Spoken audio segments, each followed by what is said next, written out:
ನಮಸ್ಕಾರ ವೀಕ್ಷಕರೇ, ಈ ವಿಡಿಯೋದಲ್ಲಿ ರಿಯಲ್ ಲೈಫಲ್ಲಿ ಆಗಿರೋ ಟೈಮ್ ಟ್ರಾವೆಲಿಂಗ್ ಇನ್ಸಿಡೆಂಟ್ ಬಗ್ಗೆ ಹೇಳ್ತಿದ್ದೀನಿ.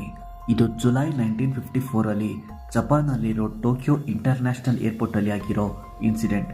ಆ್ಯಸ್ ಯೂಶುವಲ್ ಆಗಿ ಒಂದು ಫ್ಲೈಟ್ ಲ್ಯಾಂಡ್ ಆಗುತ್ತೆ ಆ್ಯಂಡ್ ನಾರ್ಮಲ್ ಆಗಿ ಆ ಫ್ಲೈಟಿಂದ ಬಂದಿರೋದು ಪಾಸ್ಪೋರ್ಟ್ನ ಇಮಿಗ್ರೇಷನ್ ಕೌಂಟರಲ್ಲಿ ವೆರಿಫೈ ಮಾಡ್ತಿರ್ತಾರೆ.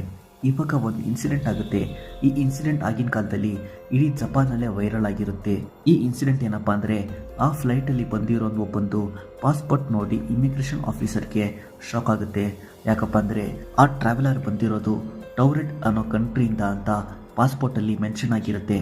ಆ್ಯಕ್ಚುಲಿ ನಾವು ಇರೋ ವರ್ಲ್ಡಲ್ಲಿ ಟೌರೆಟ್ ಅನ್ನೋ ಕಂಟ್ರಿನೇ ಇಲ್ಲ, ಟೌರೆಟ್ ಅನ್ನೋ ದೇಶನೇ ಇಲ್ಲ, ನಿಜ ಹೇಳುವಂಥ ಆಫೀಸರ್ ಕೇಳ್ತಾರೆ. ನಾನು ಬಿಸ್ನೆಸ್ ಮ್ಯಾನ್, ಸುಮಾರು ವರ್ಷದಿಂದ ಬಿಸ್ನೆಸ್ ಪರ್ಪಸ್ಗೆ ಟೌರೆಟ್ ಇಂದ ಜಪಾನ್ಗೆ ಬರ್ತಿದ್ದೀನಿ ಅಂತ ಹೇಳ್ತಾನೆ. ಹಾಗಿದ್ದರೆ ನಿಮ್ಮ ಟೌರೆಟ್ ದೇಶ ಎಲ್ಲಿ ಲೊಕೇಟ್ ಆಗಿದೆ ಅಂತ ಮ್ಯಾಪಲ್ಲಿ ತೋರಿಸುವಂಥ ಆಫೀಸರ್ ಕೇಳ್ತಾರೆ. ಯುರೋಪಿಯನ್ ನೇಷನ್ ಆಗಿರೋ ಫ್ರಾನ್ಸ್ ಆ್ಯಂಡ್ ಸ್ಪೇನ್ ಕಂಟ್ರಿ ಬಿಟ್ವೀನಲ್ಲಿದೆ ಅಂತ ತೋರಿಸ್ತಾನೆ.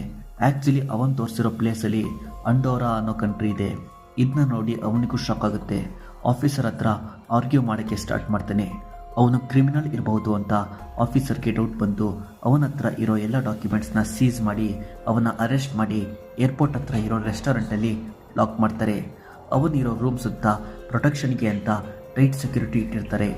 ನೆಕ್ಸ್ಟ್ ಡೇ ಅವನ ಇಂಟ್ರಾಗೇಷನ್ ಮಾಡೋದಕ್ಕೆ ಅಂತ ಅವನಿರೋ ರೂಮ್ ಲಾಕ್ ಓಪನ್ ಮಾಡ್ತಾರೆ. ಎಲ್ರಿಗೂ ಬಿಗ್ ಶಾಕ್ ಆಗುತ್ತೆ. ಯಾಕಂದರೆ ಹಾಕಿರೋ ಡೋರ್ ಹಾಕ್ದಂಗೆ ಇರುತ್ತೆ, ಆದರೆ ರೂಮ್ ಒಳಗೆ ಅರೆಸ್ಟ್ ಆಗಿರೋ ಆ ಪರ್ಸನ್ ಇರಲ್ಲ. ಅವನೇನಾದ, ಎಲ್ಲೋದ ಅನ್ನೋದೇ ಕ್ವಶನ್ ಮಾರ್ಕ್ ಆಗಿದ್ದರೆ ಅವನು ಯಾವುದೆಲ್ಲ ಡಾಕ್ಯುಮೆಂಟ್ಸ್ನ ಸೀಸ್ ಮಾಡಿದ್ರು ಅದೆಲ್ಲ ಡಾಕ್ಯುಮೆಂಟ್ಸ್ ಕೂಡ ಗಾಯಬಾಗಿರುತ್ತೆ. ಸೊ ಇದನ್ನೆಲ್ಲ ನೋಡಿದ ಮೇಲೆ ಆ ಪರ್ಸನ್ ಟೈಮ್ ಟ್ರಾವೆಲಿಂಗ್ ಮಾಡಿರ್ಬೋದು ಅಂತ ಗೊತ್ತಾಗುತ್ತೆ. ಇವನು ಪ್ಯಾರಲಲ್ ಯೂನಿವರ್ಸಿಂದ ಮಿಸ್ ಆಗಿ ನಮ್ಮ ಯೂನಿವರ್ಸಿಗೆ ಬಂದಿದ್ದ ಆ್ಯಂಡ್ ವಾಪಸ್ ಹೋಗಿದ್ದಾನೆ, ಟೈಮ್ ಟ್ರಾವೆಲಿಂಗ್ ಮಾಡಿದ್ದಾನೆ. ಟೈಮ್ ಟ್ರಾವೆಲಿಂಗ್ ಇನ್ಸಿಡೆಂಟ್ ಸುಮಾರಾಗಿದೆ. ಈ ಇನ್ಸಿಡೆಂಟ್ ಬಗ್ಗೆ ನಿಮ್ಮ ಒಪಿನಿಯನ್ ಏನು ಅಂತ ಕಮೆಂಟ್ ಮಾಡಿ. ಇದೇ ಥರದ ಇಂಟ್ರೆಸ್ಟಿಂಗ್ ಫ್ಯಾಕ್ಟ್ಸ್ಗೆ ಈ ಚಾನಲ್ನ ಸಬ್ಸ್ಕ್ರೈಬ್ ಮಾಡಿ. ನಮಸ್ಕಾರ.